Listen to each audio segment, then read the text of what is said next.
Okie doke, I'm Joe Murphy, I'm the Senior Reserves Officer for Cumbria Wildlife Trust, and we're at Howe Ridding Nature Reserve, which is part of the Whitbarrow National Nature Reserve. We've been involved with the site since the early 2000s. The history is potentially quite complicated. We've got archaeologists working on the site over this summer, looking at further down on the ride here, there's a settlement, and we think that this might have been a thoroughfare in the Middle Ages from the coast to Kendal before the main road was built across the bottom of Whitbarrow, when they used to bring the stagecoach over the sands. So it's probably been populated and worked since the 1500s, and part of what we try and do is to recreate that old style management of the woods by doing our coppice regime.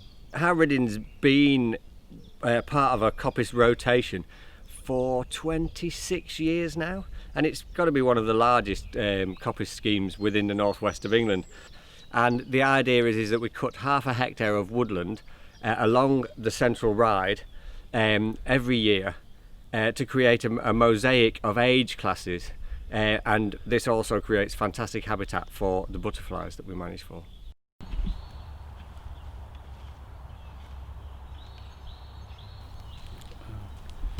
This is one of the best sites in Cumbria for butterflies, especially the rarer ones like high brown fritillary, silver wash fritillary, pearl bordered fritillary and small pearl bordered fritillary, amongst others.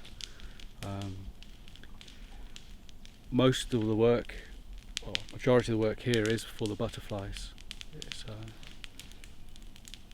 And the whole system of the coppicing has been set up for the butterflies. It takes precedence over everything else, almost. The fritillaries like violets, and the violets thrive in recently opened areas.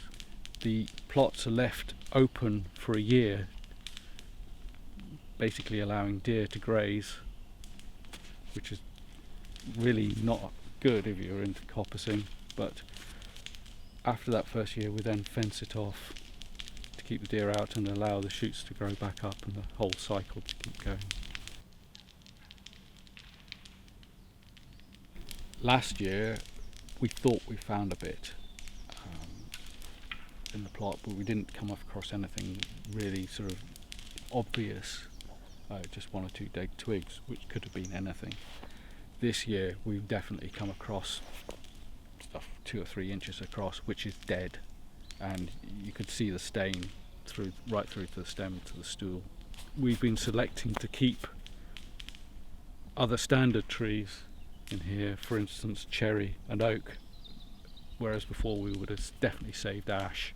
So we're not favouring ash anymore, it's trying to get other canopy species in, and flowering species like the willows and the hawthorn as well, which are good for your bumblebees and stuff.